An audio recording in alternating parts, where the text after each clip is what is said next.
The fluorescent lights of Mercer Holdings hummed their constant note, a sound I'd stopped hearing consciously 3 years ago, but that still managed to trigger the beginning of every headache. My fingers moved across the keyboard with the mechanical precision of someone who'd typed the same report so many times they could do it blindfolded. Client portfolio updates, quarterly projections, meeting schedules that shifted like sand every time Gabriel Freire decided his priorities had changed. I shifted in my ergonomic chair, a luxury that felt less luxurious when you spent 12 hours a day in it, and felt the familiar pressure low in my abdomen. Not pain exactly, more like a persistent reminder that my body wasn't entirely my own anymore. 3 weeks since the test. 3 weeks of hiding morning sickness behind closed bathroom doors and covering dark circles with concealer that never quite matched my skin tone. The carpet beneath my desk was a deep charcoal gray, chosen by some interior designer who'd probably been paid more for selecting it than I made in 6 months. I'd spilled coffee on it twice in my first week as Gabriel's executive secretary. Both times, I'd stayed late scrubbing the stain myself, rather than let building maintenance report it. That instinct to fix my own mistakes before anyone noticed had served me well in this position. "Helena, are you listening?" Gisella's voice pulled me back to the present. She perched on the edge of my desk, her navy pencil skirt perfectly pressed despite it being nearly 6 in the evening. Gisella had worked in accounts for 5 years and somehow maintained the appearance of someone who started her day at 9 and left at 5, rather than the reality of our 8 to 8 existence. "Sorry," I said, pulling my focus back to her face. "What were you saying?" "I was asking if you're feeling better. You've been pale for weeks." Her dark eyes held genuine concern, the kind that made me want to tell her everything and simultaneously run in the opposite direction. "Is it the flu?" I manufactured a smile, the same one I'd been using for 3 weeks. "Just tired. You know how intense it gets before quarter end." She didn't look convinced, but nodded anyway. "Well, don't let Freire work you to death. I know he's demanding, but even he has to understand human limits." I thought of Gabriel's face the morning after our one catastrophic lapse in judgment. The carefully blank expression he'd worn as he'd adjusted his cufflinks and left my apartment without looking back. We'd maintained perfect professional distance ever since, a performance so convincing I sometimes wondered if I'd imagined the whole thing. Except I hadn't. The evidence was currently the size of a lentil bean and growing larger every day. "He's fair," I said, which was true in its way. Gabriel demanded excellence but paid well for it. He never asked me to do anything unethical, even if the family business his legitimate holdings supported wasn't exactly pristine. I should finish these reports before he needs them tomorrow. Gisella squeezed my shoulder as she stood. "Take care of yourself, Helena. You're the best secretary this company has ever had. We can't afford to lose you." The irony of her words sat heavy in my chest as she walked away, her heels clicking against the polished floor. I couldn't afford to stay. Not with this secret expanding inside me. Not with Gabriel Freire's child growing in a body that betrayed me more obviously with each passing week. I'd already drafted my resignation letter. It sat in a password-protected folder on my personal laptop at home, revised 17 times until the language struck the perfect balance between professional and final. 2 weeks' notice. A vague reference to pursuing other opportunities. Nothing that would invite questions or require explanations I couldn't give. The office around me had begun its evening transformation. The open floor plan that housed junior staff was emptying out, young analysts and associates, gathering their belongings with the relieved expressions of people escaping confinement. But the executive floor where I worked remained populated. Senior management didn't keep normal hours. Neither did their support staff. Through the glass wall of Gabriel's office, I could see him on a call, his profile sharp against the floor-to-ceiling windows that overlooked the city. 32 years old and already commanding an empire that extended far beyond the quarterly reports I compiled. The Freire family had built their wealth through shipping and real estate, or so the official story went. Everyone who worked here long enough, learned not to ask too many questions about the other revenue streams that kept the company profitable even during economic downturns. He gestured as he spoke, his hand cutting through the air with precision. Even from a distance, I could read the tension in his shoulders, the slight forward lean that meant he was negotiating something that mattered. Gabriel never showed emotion in business dealings, but 3 years of observing him had taught me to recognize the micro-expressions that betrayed his true state. My phone buzzed against the desk. A calendar reminder. Doctor's appointment, 8 a.m. tomorrow.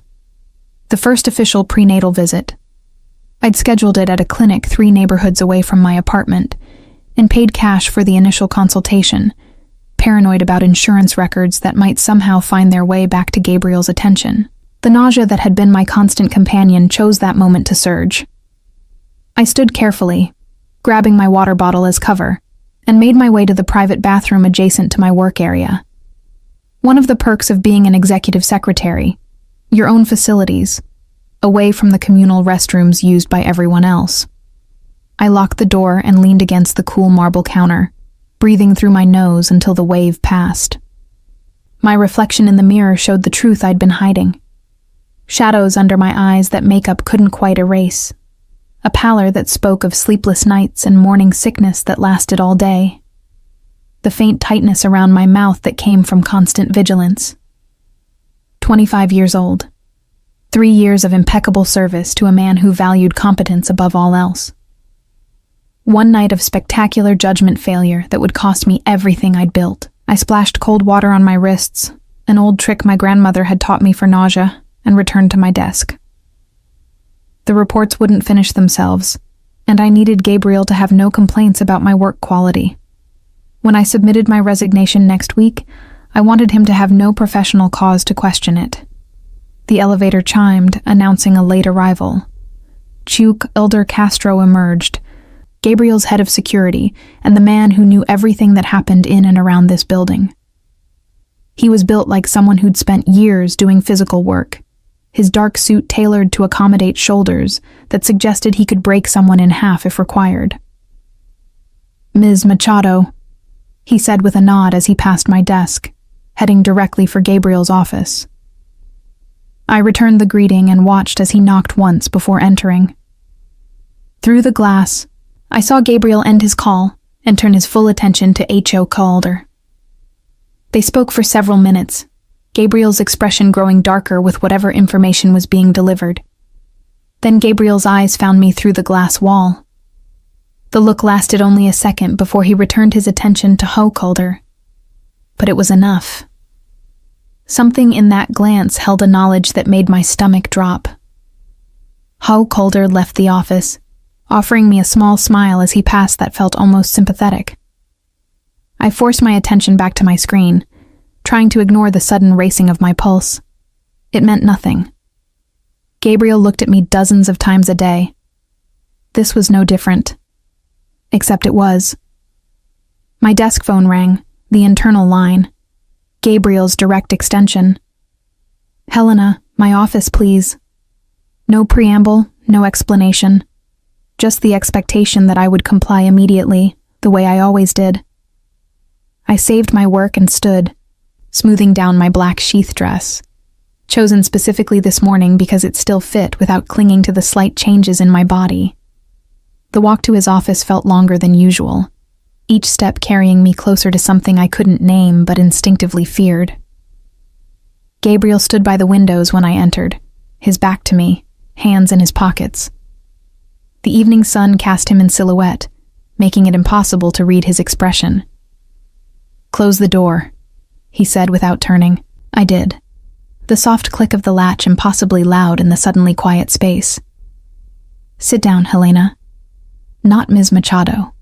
Helena. The use of my first name in this context sent warning signals through my nervous system. I took one of the leather chairs facing his desk, perching on the edge rather than settling back, ready to flee if necessary. Gabriel finally turned to face me. His features were composed, but I'd learned to read the small tells, the slight tension in his jaw, the way his fingers drummed once against his thigh before he stilled them. He was angry, but containing it with the iron control he brought to everything. "I'm going to ask you a question," he said, moving to lean against the front of his desk, close enough that I had to tilt my head back to maintain eye contact. "And I want the truth." My throat felt tight. "Of course. Were you planning to tell me about the baby, or were you just going to disappear?" The world seemed to stop. The hum of the lights, the distant sound of traffic from the street below, my own heartbeat. All of it faded into static as his words registered. He knew. "I don't know what you're talking about," I managed, but the lie came out weak even to my own ears. Gabriel's expression didn't change. "HR Calder's job is to know everything that happens in this building and everything that could affect our operations. You've worked here for 3 years, Helena. Did you really think I wouldn't notice when my executive secretary suddenly started avoiding coffee, spending excessive time in the bathroom, and scheduling medical appointments at clinics that don't take insurance?" The professional surveillance I'd always known existed in theory became horrifyingly concrete. "You've been having me followed." "I have everyone followed," he said without apology. "It's basic security protocol. What I want to know is why you thought hiding this from me was an acceptable option." The careful calm in his voice was somehow more intimidating than if he'd shouted. I stood, needing to not be sitting while he loomed over me. "Because it's none of your business." "None of my business?" His eyebrow rose fractionally. "You're carrying my child and planning to resign without telling me, and you think that's none of my business? One night doesn't give you ownership of my life or my decisions," I said, finding my voice even as my hands trembled. "What happened between us was a mistake. I'm handling the consequences. You don't need to be involved." "A mistake." He repeated the word as if tasting it. "Is that what you call it? What else would you call it?" The words came out sharper than intended, 3 weeks of fear and uncertainty finding an outlet. "You're my boss, Gabriel. We crossed a line that should never have been crossed. I'm not going to compound that error by complicating both our lives further." He studied me for a long moment. "You think disappearing protects anyone? My child growing up without knowing their father protects them? You struggling alone protects you?" "I won't be struggling. I have savings. I'll find another position." "Where?" he interrupted. "What company will hire a pregnant woman who just resigned from her previous position without explanation? What reference will I give that doesn't raise questions?" The practical reality of my situation, which I'd been avoiding thinking about too directly, crystallized with his words. "You'd sabotage my career?" "I'd tell the truth, that you were an exemplary employee who left for personal reasons I wasn't at liberty to discuss, which would make any hiring manager assume the worst." He moved closer, close enough that I could smell his cologne, something subtle and expensive that I'd been trying not to notice for 3 years. "Or you could stay, keep your position, your salary, your health insurance that would actually cover prenatal care and delivery. In exchange for what? In exchange for letting me be a father to my child." The simplicity of the statement somehow made it more complicated. "I never said you couldn't be.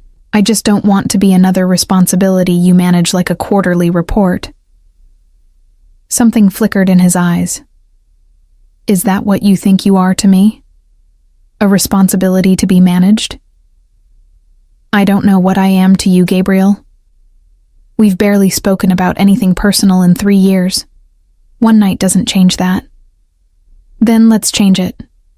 He reached for my hand, his fingers warm against my cold ones. "Stay. Not just for the baby. Stay because you're good at your job and I don't want to replace you. Stay because whatever happened between us deserves more than you running away in the middle of the night." I wanted to pull away but couldn't quite make myself do it. "And when people figure it out? When the gossip starts? Let it start. I don't care what people think. Easy for you to say. You're Gabriel Frary. I'm just your secretary who made a catastrophically stupid decision. His jaw tightened. Don't call yourself stupid, and don't diminish what you are. You run this office more effectively than most executives run entire departments. You're the reason I can focus on the actual business instead of drowning in administrative chaos. That's not just anything. The compliment caught me off guard, and he must have seen it because his expression softened slightly. Stay, Helena. Let me handle the logistics, the gossip, all of it. You just focus on staying healthy and doing your job. Like it or not, I'm staying, I said, but it came out as more question than statement. Like it or not, he confirmed, because I know that child is mine, and I protect what's mine. The possessiveness in those words should have frightened me. Instead, for the first time in 3 weeks, I felt something like relief. The morning after Gabriel's revelation, I arrived at the office expecting everything to feel different. Instead, the fluorescent lights still hummed their monotonous note. The coffee machine in the break room still gurgled and hissed, and my desk still held the same stack of pending approvals that had been there when I left. What had changed was the weight of Gabriel's gaze every time I moved through his line of sight. I'd barely settled into my chair when Yara Baptista appeared, Gabriel's personal assistant, and the woman who handled matters too sensitive for standard channels. She was in her early 40s, elegant in the way of someone who'd learned to navigate powerful men without losing herself in the process. Mr. Freer asked me to give you this, she said, placing a sleek black folder on my desk. Her expression was professionally neutral, but something in her eyes suggested she knew more than she was saying. I opened the folder after she left.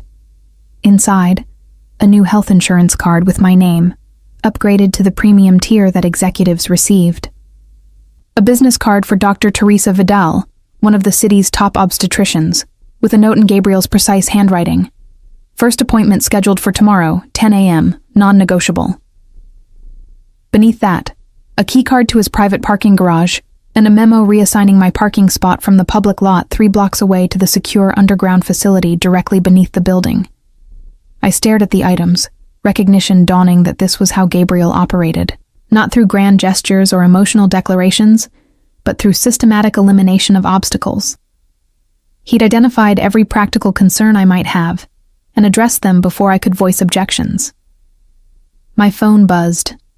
A text from an unknown number. The doctor visit you scheduled for this morning has been canceled and rescheduled with Dr. Vidal tomorrow. All fees already covered. 8 Chong CC, Elder. I should have been grateful. Instead, I felt the first whisper of what would become a familiar sensation over the coming months. The cage closing around me, lined with velvet, but locked nonetheless. Helena, do you have the Castellani contract revisions? Gabriel's voice came through my desk phone. I gathered the documents and entered his office. He was reviewing something on his tablet. Didn't look up immediately. When he did, his eyes went first to my face, then dropped briefly to my midsection, before returning to meet my gaze. The changes are highlighted in red, I said, placing the folder on his desk. Legal already approved the modifications. Good. He paused, then added, Did you receive Yara's delivery? Yes. It wasn't necessary to cancel my other appointment. It was absolutely necessary. That clinic is adequate for routine care. You need someone who specializes in high-risk pregnancies. I'm not high risk. You're 25 years old, working 60-hour weeks, under considerable stress, and trying to hide a pregnancy from everyone around you. That qualifies as high risk. His tone was matter of fact, as if we were discussing quarterly projections rather than my body. Dr. Vidal is the best. You'll see her. I felt my jaw tighten. You can't just rearrange my life without asking. I can when the alternative is you receiving inadequate care because you're too stubborn to accept help. He set down his tablet, giving me his full attention. This isn't about control, Helena. It's about making sure you and the baby are healthy. Everything is about control with you. Something flickered in his expression. If I wanted control, you'd already be moved into my penthouse where I could monitor you 24 hours a day. Instead, I'm giving you upgraded insurance and a better doctor. Choose your battles carefully." The implication that this was the merciful option sent a chill through me. "You can't seriously be suggesting I move in with you." "Not yet. But we'll need to discuss living arrangements before you reach 20 weeks.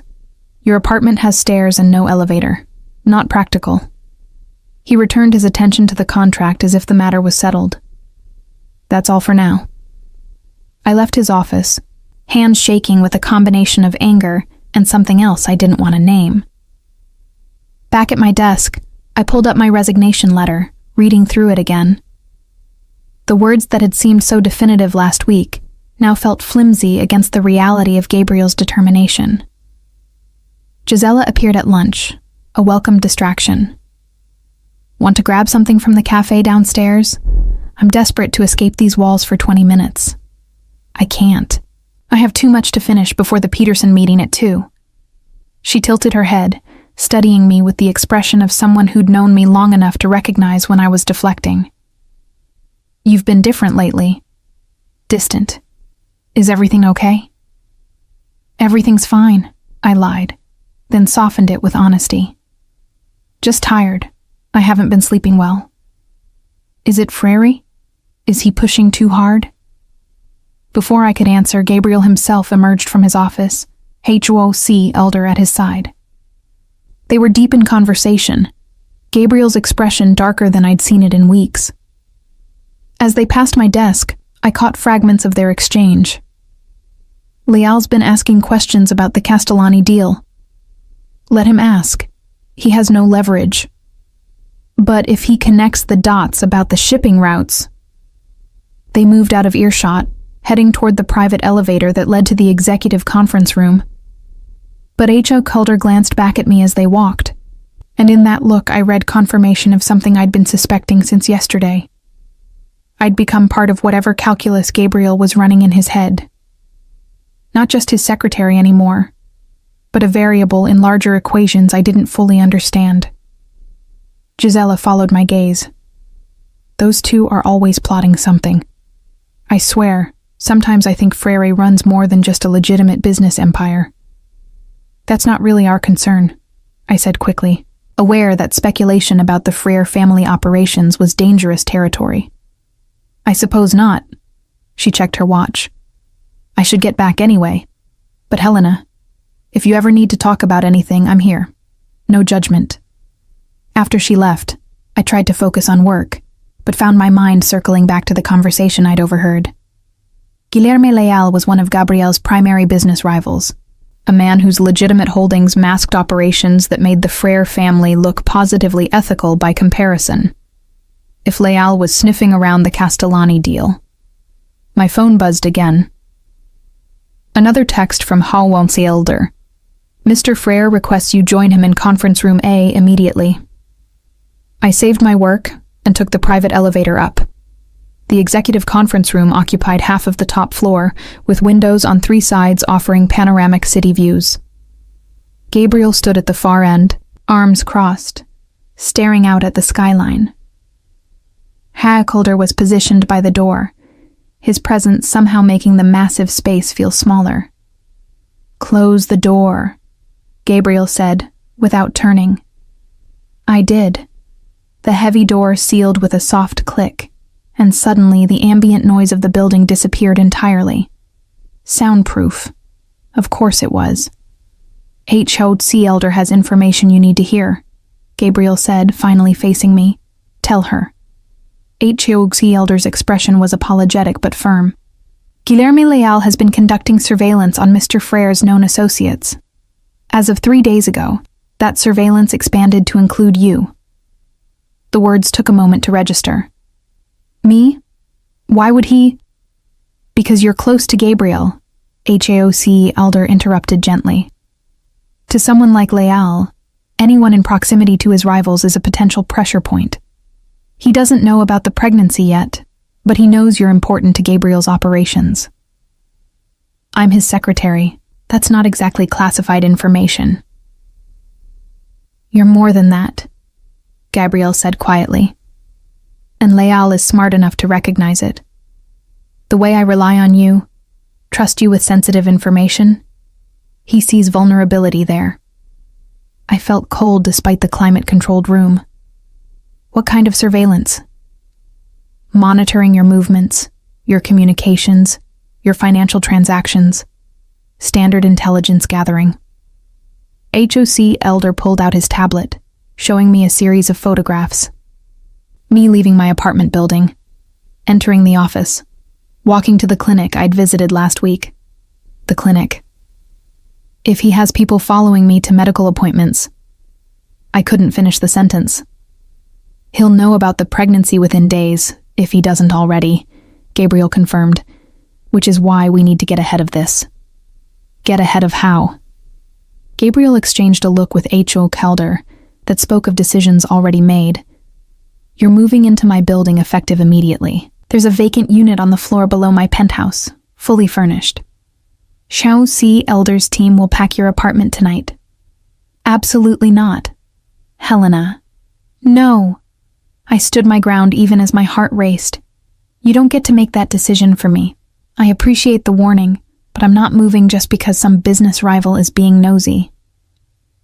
This isn't nosiness, Gabriel said, his voice hardening.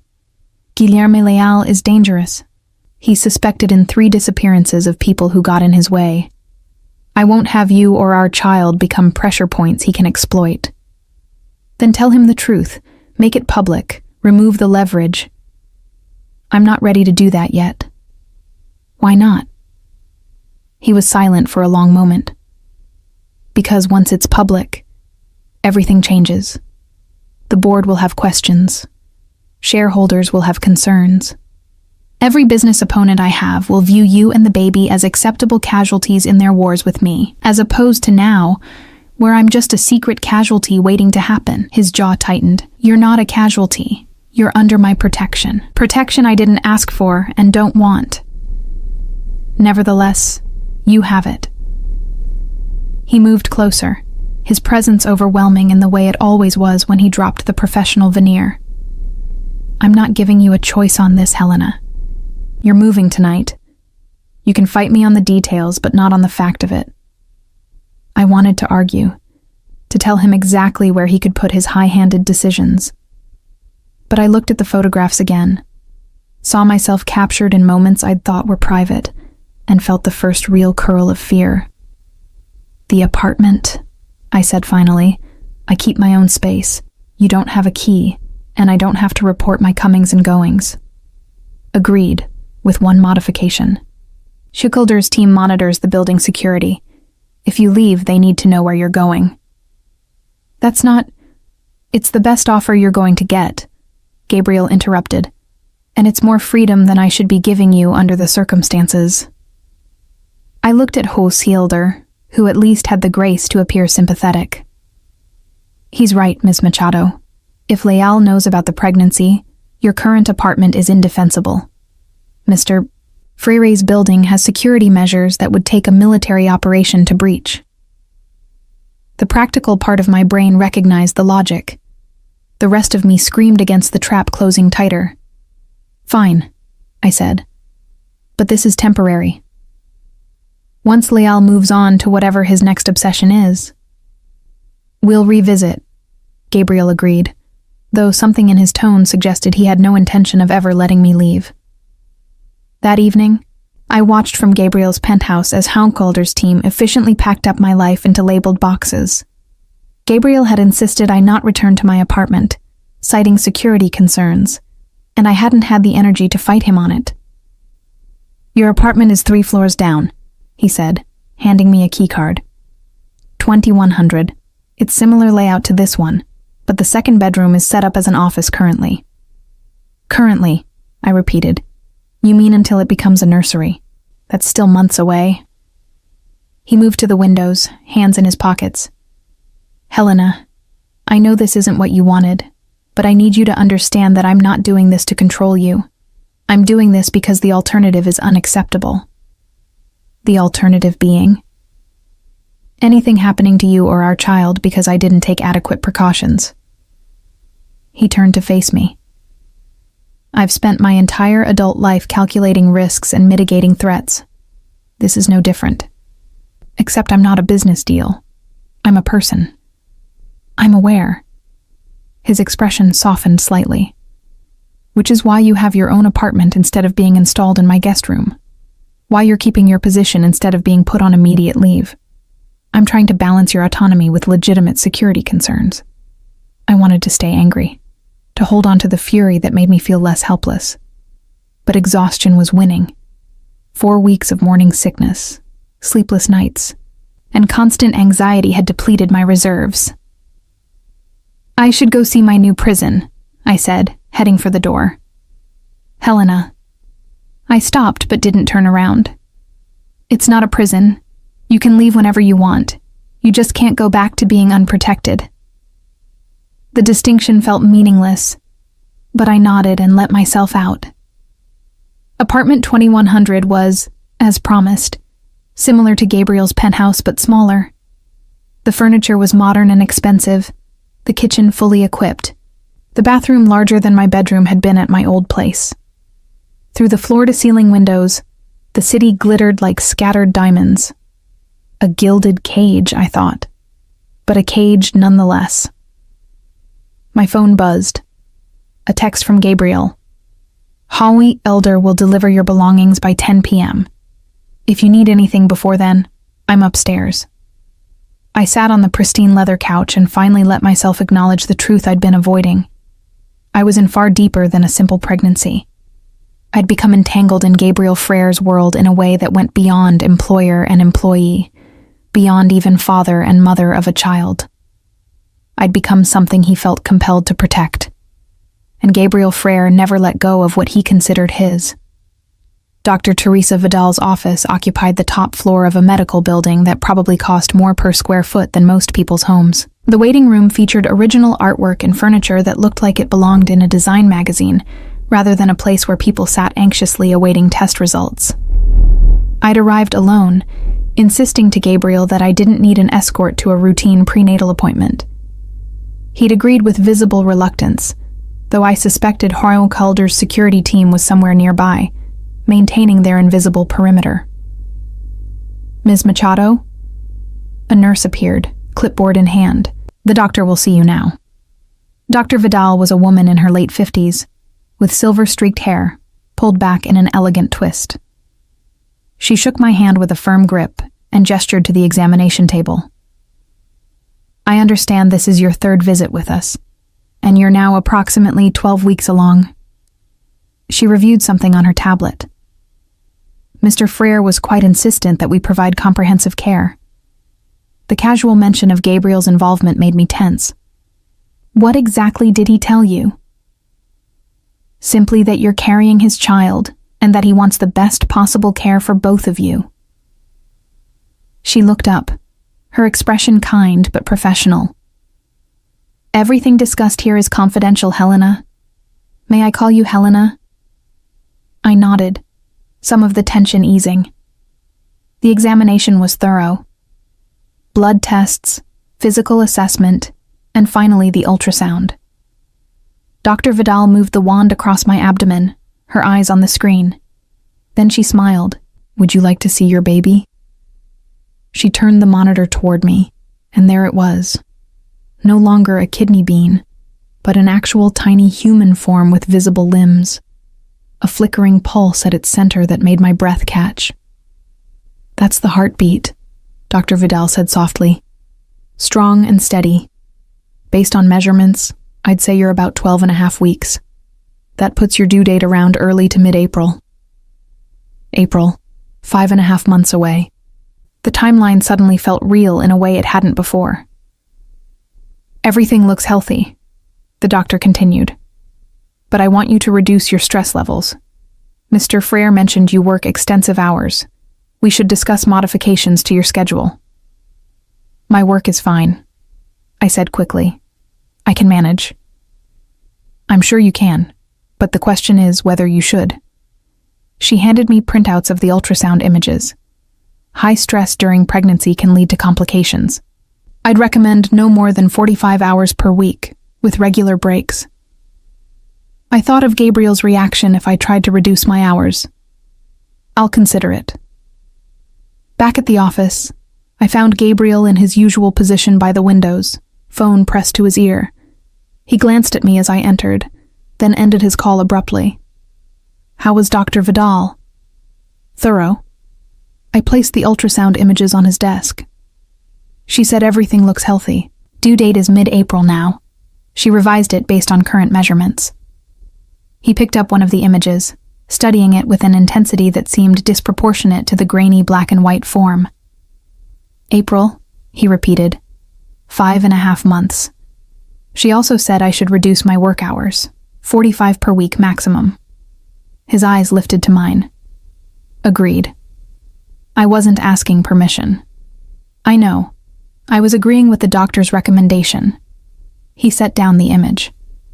In fact, I've already instructed Yara to redistribute some of your responsibilities to the administrative pool. The familiar frustration flared. Without consulting me first, would you have agreed if I'd asked? That's not the point. It's exactly the point. He moved around the desk, closing the distance between us. You won't prioritize your health over your work. Someone has to. I can make my own decisions about what I can handle. Can you? His voice was quiet but challenging.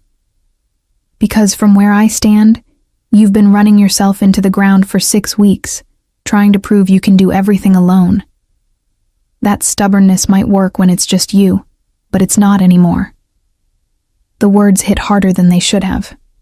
I looked away, focusing on the city beyond the windows, rather than his too perceptive gaze.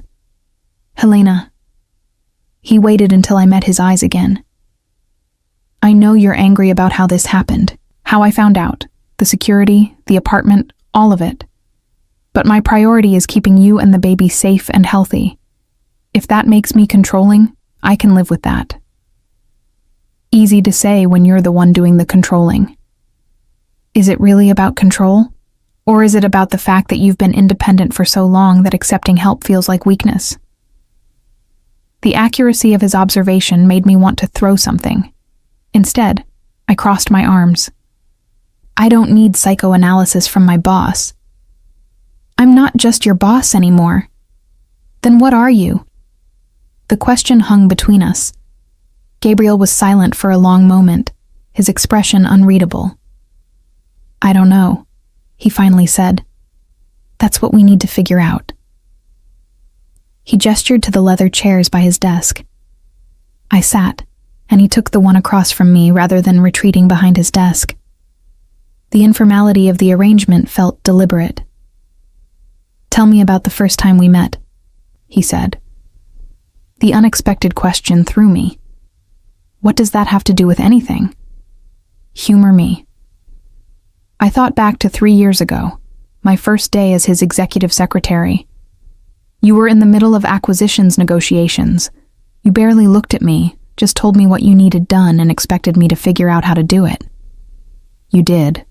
Faster and more efficiently than any of the 3 secretaries I'd had before you. A slight smile touched his lips. I remember thinking you were either brilliant or foolhardy to reorganize my entire filing system within the first week. It was a mess. Color coding by urgency made more sense than alphabetical. It did. Just like your suggestion to consolidate the morning briefings into a single digital report instead of 4 separate documents. He leaned forward. You've been making my professional life more effective from day one. Why do you think I trust you with information most executives don't see? Because I'm good at my job. Because you're essential to how I operate. You anticipate what I need before I ask for it. You filter out the noise so I can focus on what matters. You've made yourself indispensable, Helena. The compliment made me uncomfortable in its sincerity. If this is supposed to make me feel better about you rearranging my life, it's supposed to make you understand that what happened between us didn't come from nowhere. His voice dropped lower. I've been aware of you for 3 years. Not just as an employee, but as a woman who challenges me in ways no one else does. The night we spent together wasn't a random mistake. It was something I'd been thinking about far longer than I should have. My breath caught. You never showed any sign because you worked for me, because I knew the moment I acted on it, everything would change. He held my gaze. But it did change. And now we're here, and I'm trying to figure out how to be what you need while being what our child needs. What I need is autonomy, the freedom to make my own choices. Even when those choices put you at risk, they're still my choices to make. He considered this. What if we make an agreement? Clear boundaries for what's negotiable and what isn't. I hadn't expected that. You're offering to negotiate? Within reason. I won't compromise on your safety or the baby's health, but other aspects we can discuss. It was more than I'd expected from a man who was used to absolute authority. I want to keep working. Full duties, not some reduced role that makes me feel useless. 45 hours maximum, and you work from home 1 day a week. 2 days in office, 3 remote, I countered. 4 days in office, 1 remote, and you take a full hour for lunch instead of eating at your desk. I wanted to argue, but the compromise was better than I'd hoped for. Fine, and I keep my apartment. No timeline on moving into yours. His jaw tightened. For now. But we revisit that conversation at 20 weeks when stairs become more difficult. Agreed. And you don't make medical decisions without consulting me first. As long as you actually attend the appointments and follow Dr. Vidal's recommendations. I'm not a child, Gabriel. I know exactly what you are. The heat in his voice caught me off guard. You're stubborn, brilliant, infuriating, and carrying my child, which makes you the most important person in my life right now, whether you want that responsibility or not. The declaration left me speechless. Gabriel stood, moving back to the windows as if needing distance from his own words. I have a meeting with the Castellani representatives in an hour, he said, his tone shifting back to business. I need you to prepare the updated contracts and sit in to take notes. The abrupt return to professional matters was almost a relief. Of course. I started to leave, but his voice stopped me at the door. Helena, that night. He paused, choosing his words carefully. I don't regret it. I know I should, given the complications it's caused, but I don't. I didn't know how to respond, so I simply nodded and left. The Castellani meeting lasted 3 hours, a tedious negotiation over shipping routes and import fees that I documented with mechanical precision.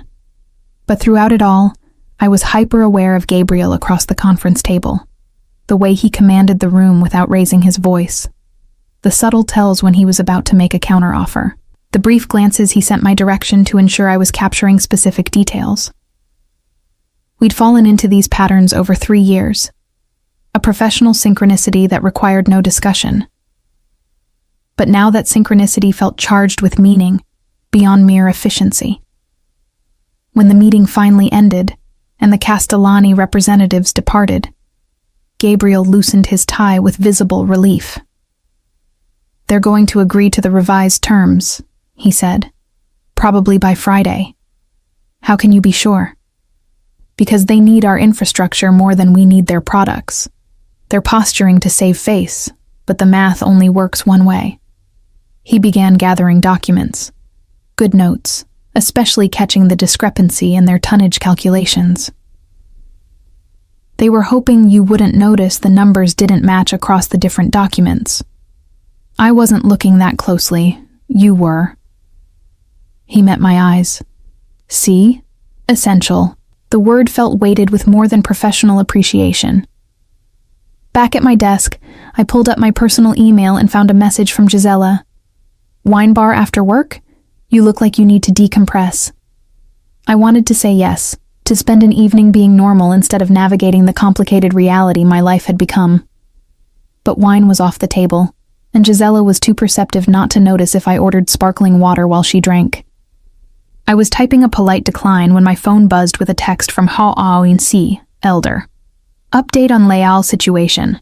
He's made contact with former employee Maria Torres, attempting to gather information about Mr. Frere's personal life. Be advised. Maria Torres had left the company 6 months ago under circumstances that were never fully explained. She'd been in accounting, had access to records that might reveal patterns in Gabriel's operations. I forwarded the message to Gabriel and watched through his office window as he read it. His expression darkened immediately. He made a phone call, his free hand clenched into a fist at his side. When he emerged 5 minutes later, his face was carefully blank again. I need to handle something. I'll be out of the office for the rest of the day. If anything urgent comes up, call Jaime C. Elder. Is everything all right? It will be. He paused by my desk. Stay in the building until I get back. Don't leave without security. Gabriel, please, Helena. Just this once, don't fight me on it. The genuine concern in his voice made me nod. He left, Shishu Elder falling into step beside him, and I was alone with my thoughts, and the uncomfortable awareness that the dangers Gabriel was protecting me from were very real. I worked through the evening, the office gradually emptying around me. By 8 p.m., I was one of 3 people left on the floor. My phone buzzed with another text, this time from Gabriel. Going to be later than expected. Dimitri is parked in the garage. He'll take you home when you're ready. Home. He meant his building, the apartment 3 floors below his penthouse. The place that was supposed to be temporary, but felt increasingly permanent with each passing day. I packed up my belongings and took the elevator down to the parking garage. Dimitri, one of HOC Elder's team, stood beside a black sedan. He opened the door without a word, and I slid into the back seat. The drive to Gabriel's building took 12 minutes. Dimitri escorted me to the elevator, punched in the security code, and waited until the doors closed before returning to the car. In apartment 2100, I kicked off my heels and moved to the windows. The city spread below, thousands of lights in the darkness. Somewhere out there, Gabriel was handling whatever threat Guilherme Leal represented, making decisions, taking actions I would never fully know about. My phone buzzed again, this time an unknown number. You're making a mistake trusting Gabriel Freire. Ask him what really happened to Maria Torres. I stared at the message, my heart racing, then deleted it without responding. But sleep didn't come easy that night. At 16 weeks, the pregnancy could no longer be hidden. My body had transformed in ways that no amount of strategic clothing could disguise. The small bump had become pronounced, my breasts had swelled 2 cup sizes, and my face had taken on that fullness everyone politely called glowing. You need to tell people, Gisela said one morning, cornering me in the break room. Helena, I've known you for 3 years. I'm not blind. You're pregnant. I'd been expecting this conversation for weeks. Still, hearing it stated so directly made my stomach clench. How long have you known? About a month, but I was waiting for you to tell me yourself. She touched my arm gently. Is everything okay? The father? Is he in the picture? It's complicated. It always is. She studied my face with concern. But you're safe? You're being taken care of? Yes. More than taken care of, actually. I thought of Gabriel's constant surveillance, the upgraded apartment, the premium medical care. It's just not public yet. Because of work? Because of everything. Before she could press further, my phone buzzed. A text from Gabriel. My office. Now. I excused myself and found Gabriel standing by his windows, Chalkolder beside him. Both men turned as I entered, their expressions grim. Close the door, Gabriel said. I did, my pulse quickening. What's happened? Guilherme Leal has leaked information to a business journalist, HOC Elder said without preamble. The story is scheduled to run tomorrow morning. It details your pregnancy and implies impropriety in your employment. The floor seemed to tilt. How did he? Maria Torres provided him with access to old financial records.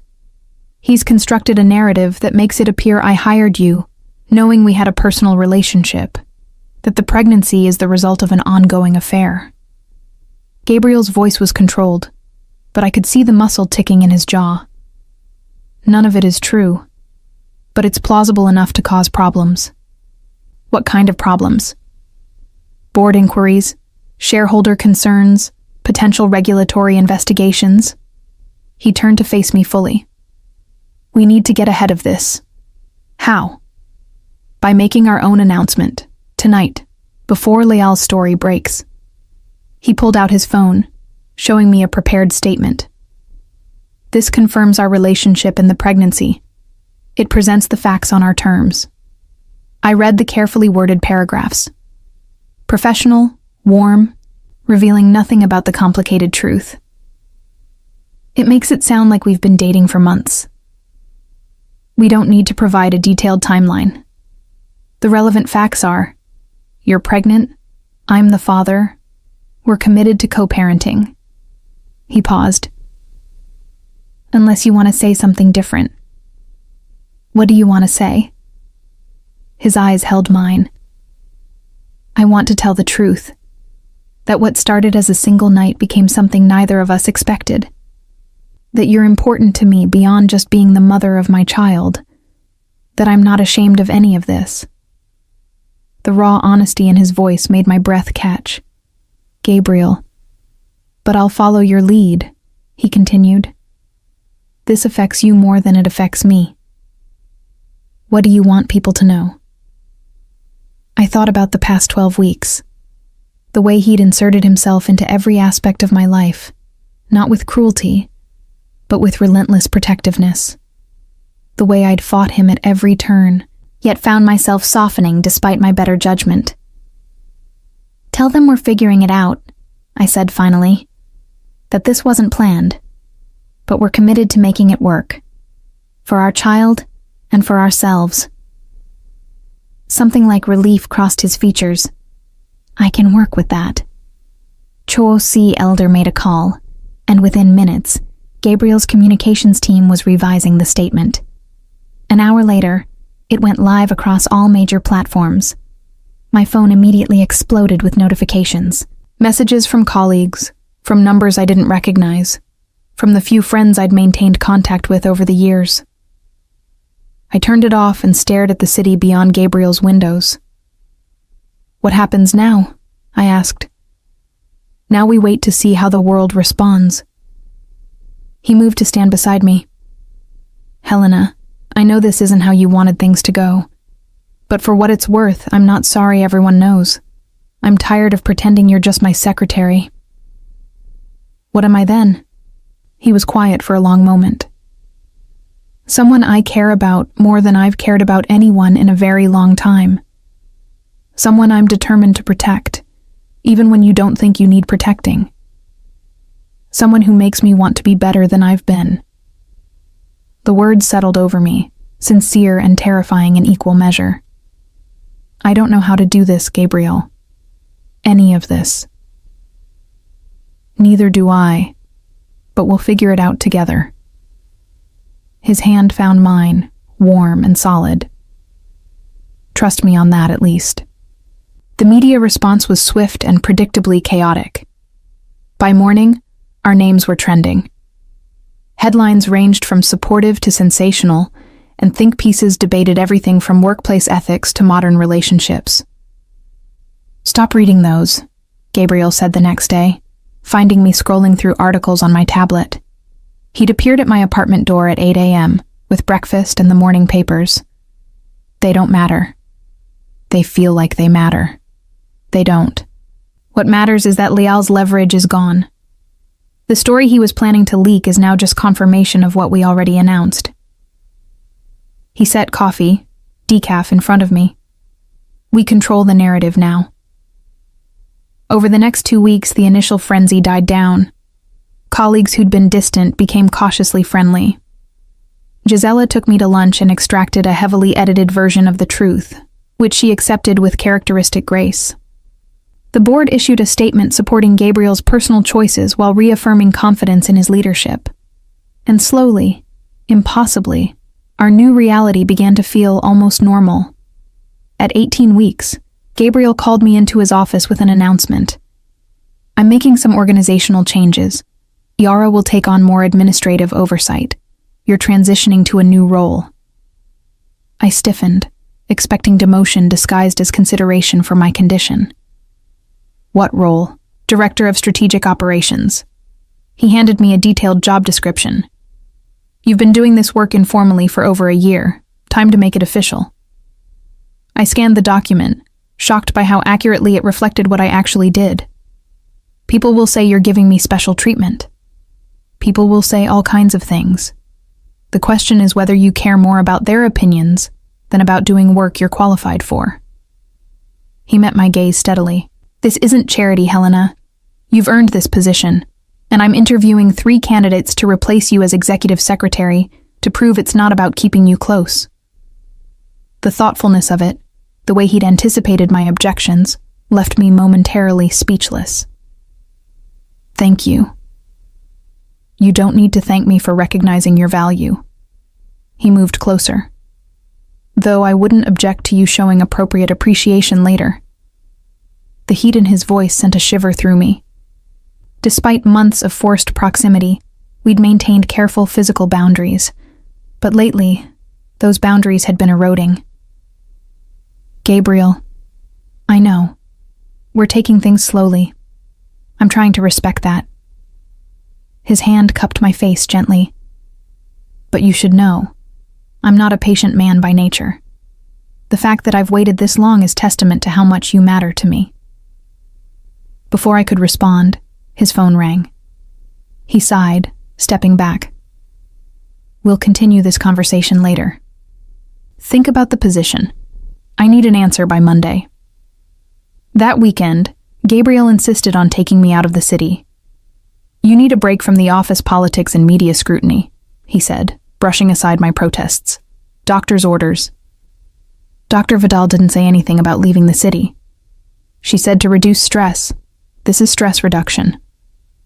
We drove to a property he owned in the Catskills, a modern glass and stone house built into a hillside, surrounded by winter-bare trees and stunning views.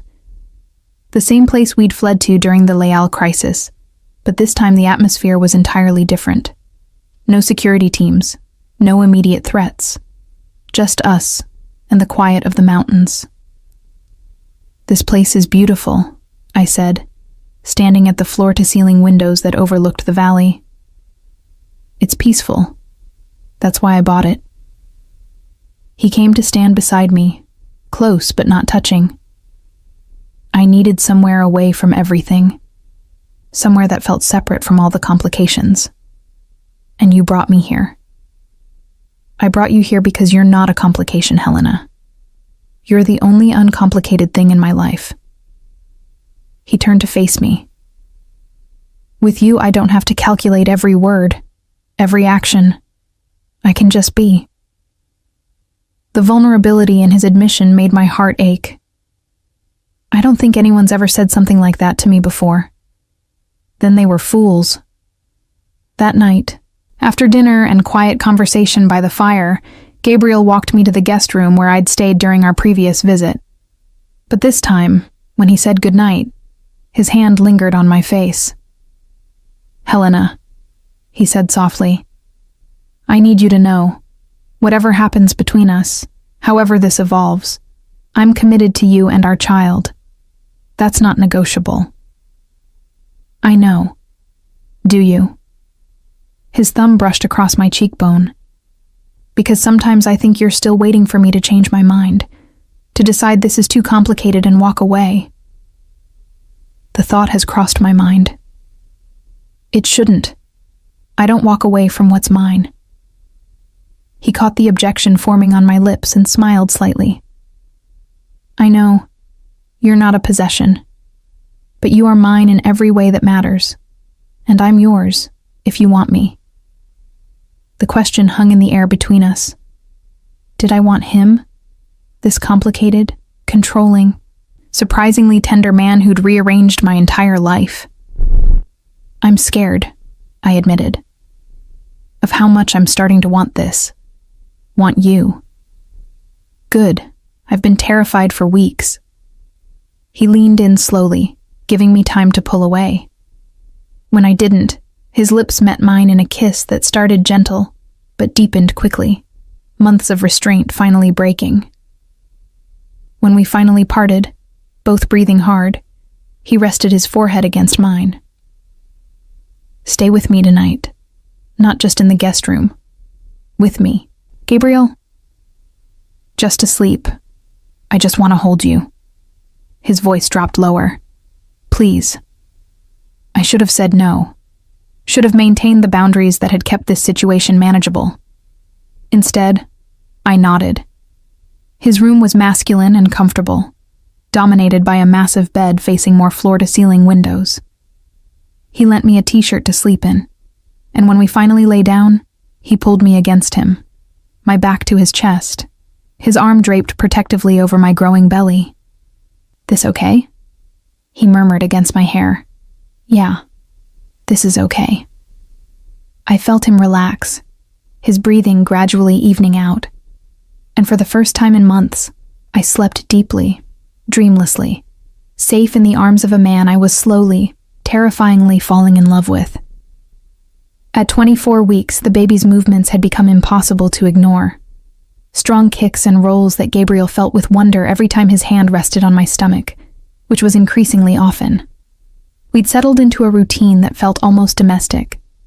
I'd officially started my new position as Director of Strategic Operations, proving to skeptics that I'd earned the role through competence rather than personal connections. Gabriel and I had dinner together most evenings, sometimes in his penthouse, sometimes in mine, the boundaries between our spaces growing more fluid by the week. We hadn't slept together again, not in the way that mattered. But we'd shared a bed several more times, his arms around me becoming as familiar as breathing.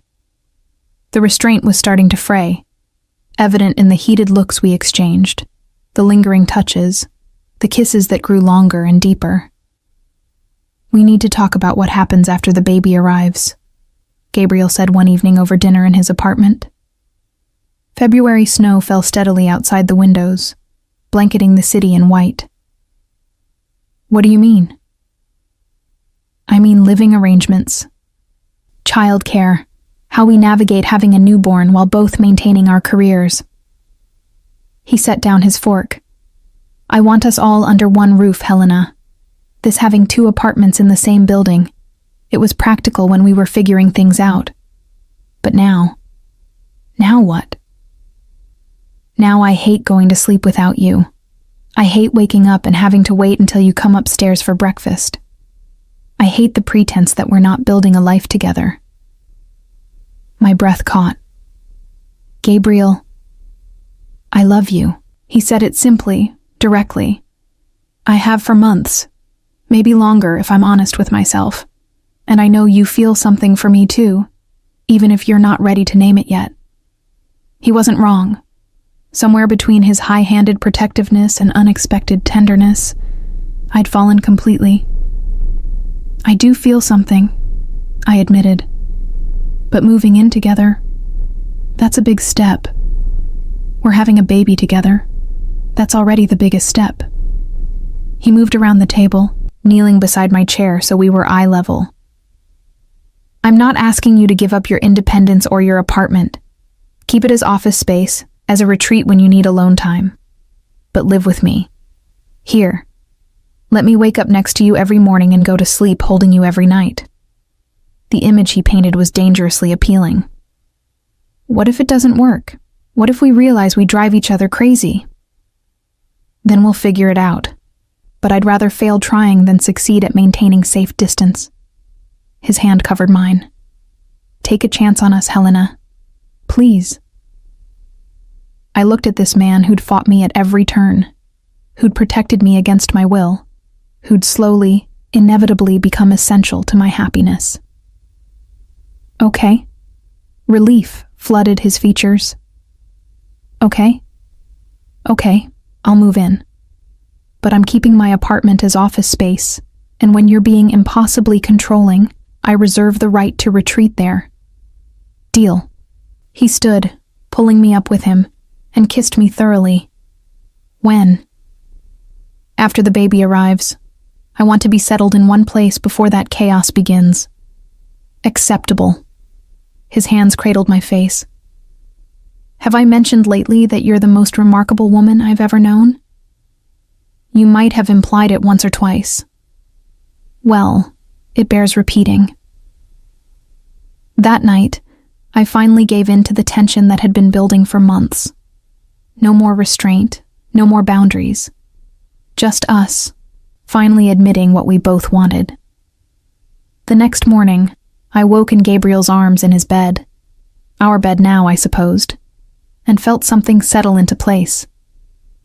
This complicated, unconventional relationship had somehow become the most real thing in my life. "Good morning," he murmured, his hand already moving to my belly where the baby was doing morning gymnastics. "Morning." I turned to face him. "No regrets?" "About last night? Not even remotely." He kissed me softly. "About any of this?" "Never." The peace lasted 3 more weeks. At 27 weeks, H.O. Coulter appeared at the office with news that made Gabriel's expression go dangerously blank. Guilherme Leal had made bail. "How?" I demanded, fear flooding through me. "I thought he was being held without bail." His legal team found a technicality. Judge granted bail on condition he surrender his passport and wear a monitor. Charo C. Elder's jaw tightened.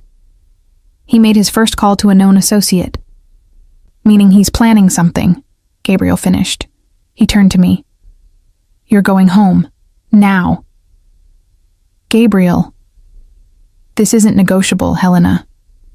He was already gathering his jacket. "HOC Elder's team is securing the building, but I want you somewhere with controlled access until we understand Leal's intentions." We rode the elevator to the 23rd floor in tense silence. Once in the penthouse, Gabriel immediately got on the phone with his security team, while I tried to process the sudden shift from peaceful normalcy to crisis mode. "I'll work from here today," Gabriel announced after ending a series of calls. "HOC Elder is coordinating a response. In the meantime, we stay put." Hours crawled by. Gabriel maintained the appearance of business as usual, taking calls and reviewing documents, but I noticed how his eyes kept tracking to me, ensuring I remained in sight. At 4 p.m., HOC Elder called with an update. I only heard Gabriel's side, but his expression told me everything. "Leal violated bail terms within 6 hours of release," Gabriel said after ending the call. "He cut off his monitor and disappeared. Authorities have issued a warrant." So he's running. Or planning something desperate. Gabriel moved to the windows, jaw tight. "HOC Elder thinks he might try to contact you directly. Use you as leverage one final time." "I'm not afraid of him." "You should be." He turned to face me. "Guilherme Leal has nothing left to lose. That makes him more dangerous than he's ever been." My phone buzzed. Unknown number. "Tell Frere I want to talk. Just him and me. No lawyers, no security. 1 hour at the original meeting place. If he doesn't show, I start making calls to people who'd love to know about his less legitimate business partners." GL. I showed the message to Gabriel, whose expression went dangerously blank. "He's bluffing," I said. "You've already neutralized most of his evidence." "Most of it. But he's right that there are still details that could damage the business." Gabriel made a call to HOC Elder. "Set it up. I'll meet him." "Gabriel, no." He held up a hand. "Bring the full team, but keep them outside perimeter. I go in alone as requested." "This is obviously a trap," I protested after he ended the call. "It's a desperate man making one final play." He moved to where I stood. "I've been in worse situations, Helena. I'll handle this. And if something goes wrong?" His hands were gentle on my shoulders. "Nothing will go wrong. Leal thinks he's orchestrating this meeting. He has no idea I've been 3 steps ahead of him for months." "You're not invincible," No, but I'm very good at what I do. His hand moved to my stomach, where our baby rolled against his palm, and I have every reason to come back safely. The next 2 hours were torture. I watched from the penthouse as Gabriel's SUV pulled out, Schukelder's convoy following at a distance. My phone showed the tracking app, a dot representing Gabriel moving toward the waterfront. At 6:47 p.m., HOC Elder called. Ms. Machado, situation is under control. Leal attempted to assault Mr. Frere during their meeting. He's been apprehended and is in custody. Mr. Frere is unharmed and on his way back. I nearly collapsed with relief. Gabriel arrived 20 minutes later, looking rumpled but intact. A small cut above his eyebrow was the only visible sign of trouble. You're hurt, I said, reaching for his face. Superficial. Leal got one punch in before Hukwongselder's team intervened. He caught my hand, pressing a kiss to my palm. It's over, Helena. Really over this time. Leal violated bail, assaulted me, attempted extortion. He won't be a threat for a very long time. The tension I'd been carrying released all at once.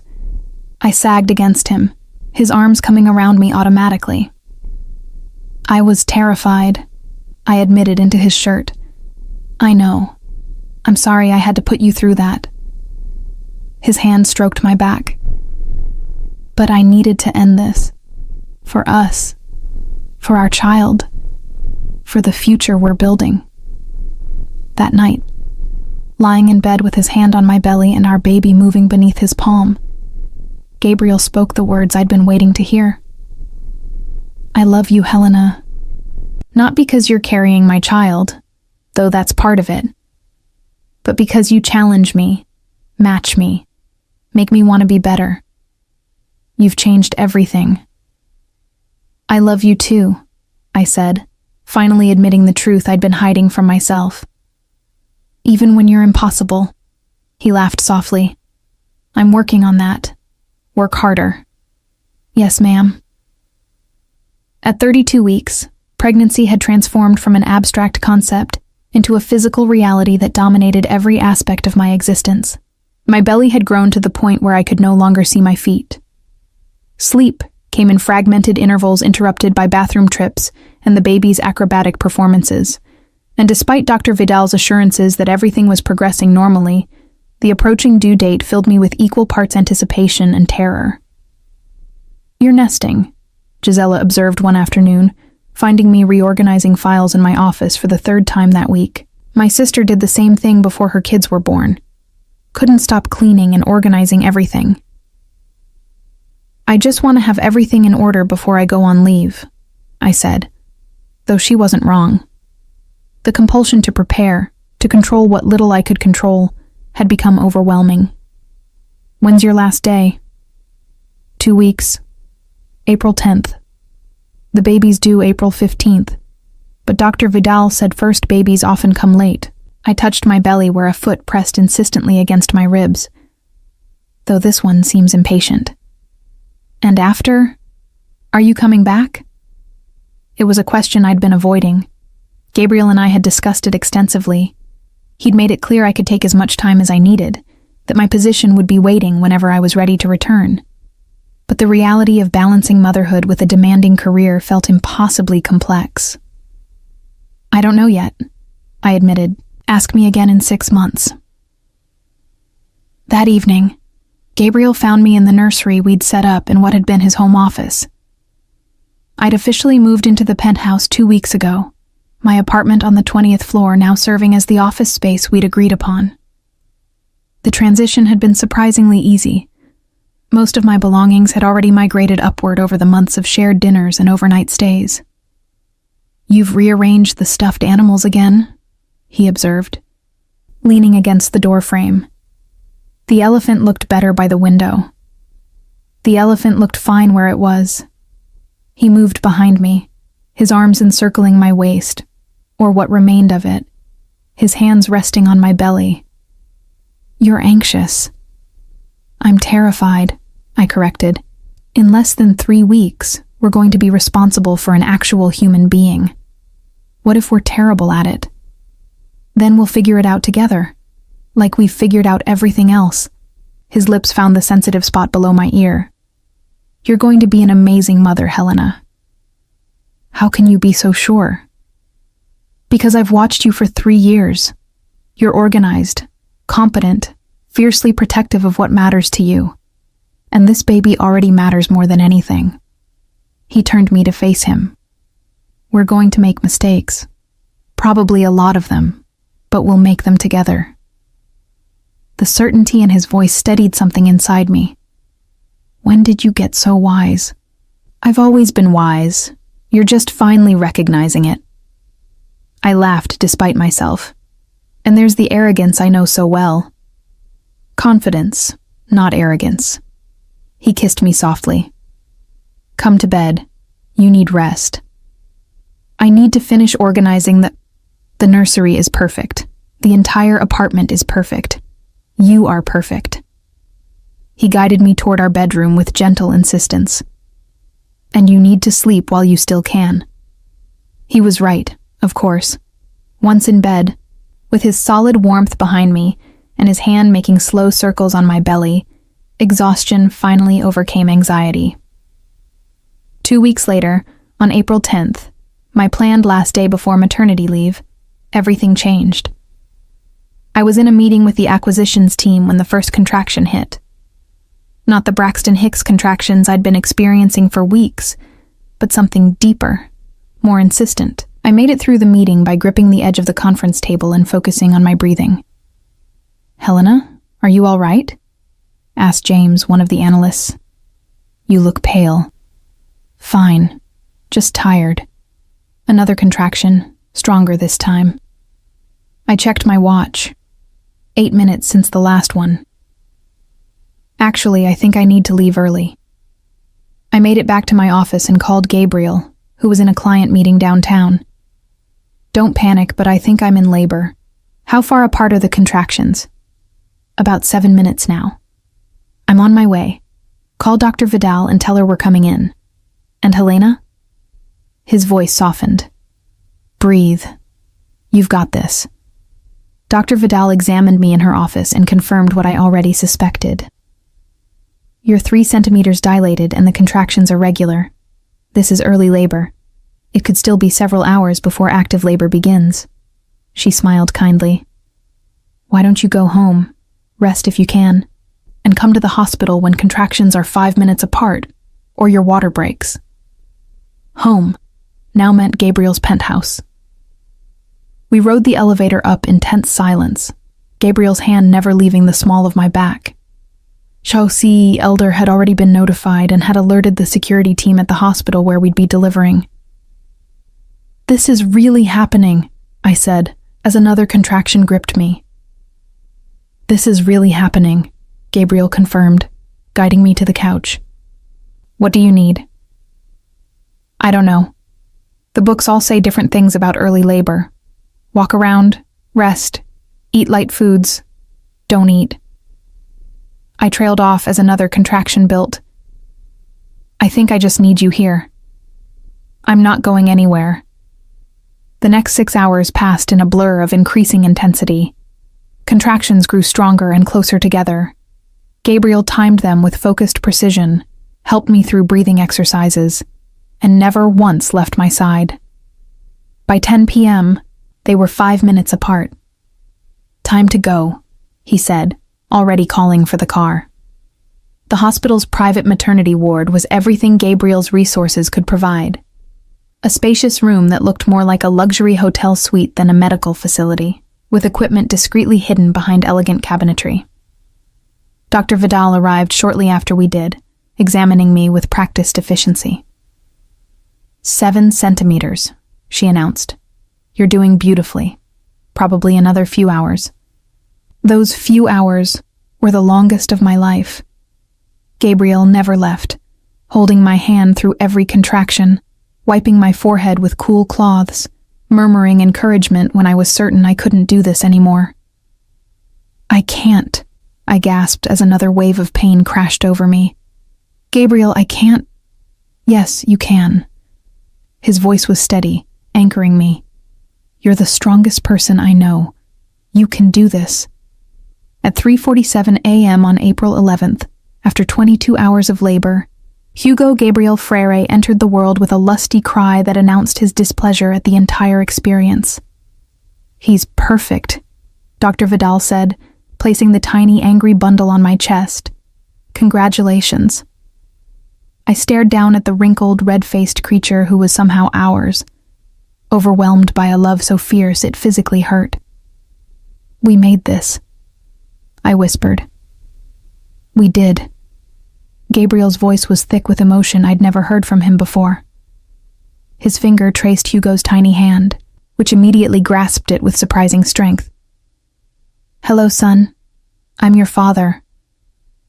The wonder in his voice, the tears he didn't bother hiding, the way he looked at both of us like we'd hung the moon. In that moment, every complicated step that had brought us here felt worth it. After the medical team completed their assessments and we'd been moved to a recovery room, Gabriel sat carefully on the edge of my bed, Hugo cradled in his arms with surprising natural ease. "He has your nose," he observed. "He has your stubborn chin. Poor kid." He looked up at me, his expression serious. "Thank you, Helena. For him, for us, for giving me a chance when you had every reason not to." "Thank you for not giving me a choice," I said, only half joking. "If you'd asked nicely in the beginning, I probably would have run. I know. That's why I didn't ask." He transferred Hugo back to my arms. "Get some rest. I'll be here when you wake up." "You don't have to stay. You should go home, shower, get actual sleep." "Helena." He cut me off gently. "I'm not leaving. Not tonight. Not ever. Get used to it." I wanted to argue, but exhaustion was winning. With our son against my chest and Gabriel's hand holding mine, I finally let sleep claim me. 3 years later, April Hugo's 3rd birthday party was in full swing in the backyard of the house we'd bought 18 months ago. Not the penthouse. That had been perfect for 2 people building a life together, but a growing family needed space. We'd found a place with a yard, good schools nearby, and enough distance from the city to feel like breathing room. I watched from the patio as Gabriel taught Hugo to kick a soccer ball, both of them laughing when Hugo's enthusiastic kick sent the ball careening into the flower beds. My hand rested on my belly, where our second child, a girl this time, due in 2 months, performed her own acrobatic routine. "They're good together," Gisela observed, appearing beside me with a glass of lemonade. "Gabriel's a natural father." "He is," I agreed, still sometimes surprised by how easily he'd adapted to fatherhood. The same intensity he brought to business, he channeled into being present for Hugo. Bedtime stories, weekend adventures, patient explanations of how things worked. He approached parenting with the same commitment he brought to everything that mattered to him. "And you? No regrets about the unconventional beginning?"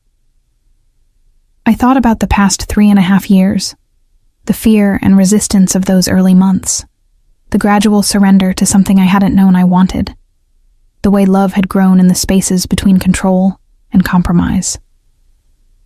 "Not a single one," I said honestly. Hugo spotted me and abandoned the soccer ball, running over with arms outstretched.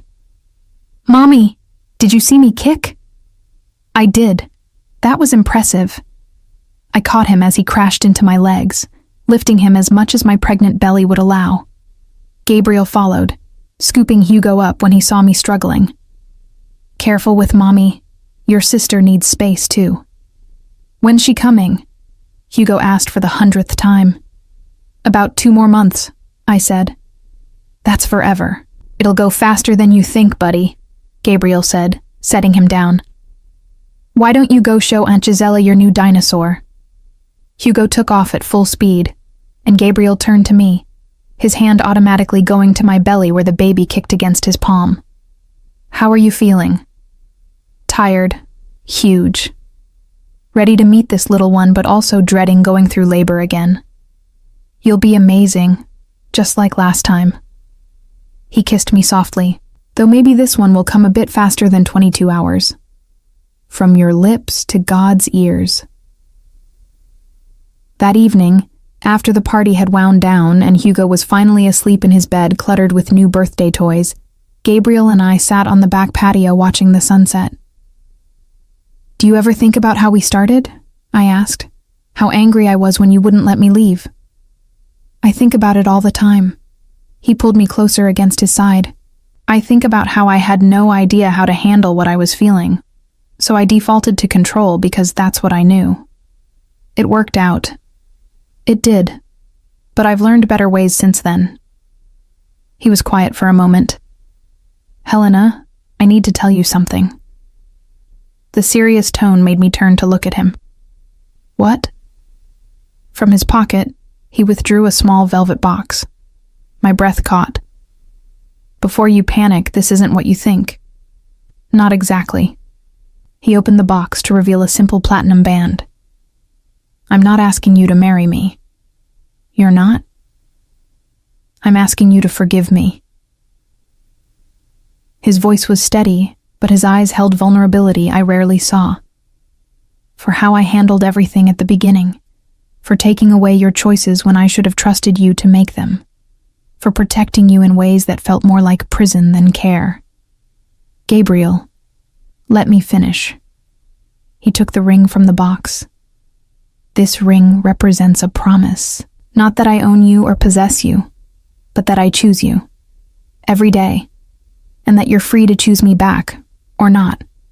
No cages, no control. Just love if you want it." Tears were streaming down my face now. "You're really not asking me to marry you?" "Not unless you want me to." A slight smile touched his lips. "I thought about doing this the traditional way, down on one knee, big romantic gesture.